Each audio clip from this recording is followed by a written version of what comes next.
hirap pala ng buhay kapag isang gwardya. Ang lahat ng tungkulin sa balikat nakaatang na.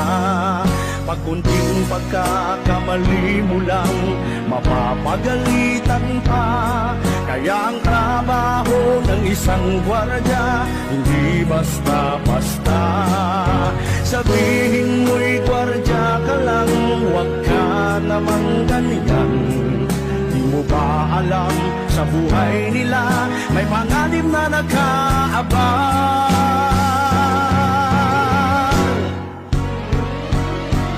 Ang kailangan mo'y kunting unawa kung mahigpit sila minsan. Dahil ang nais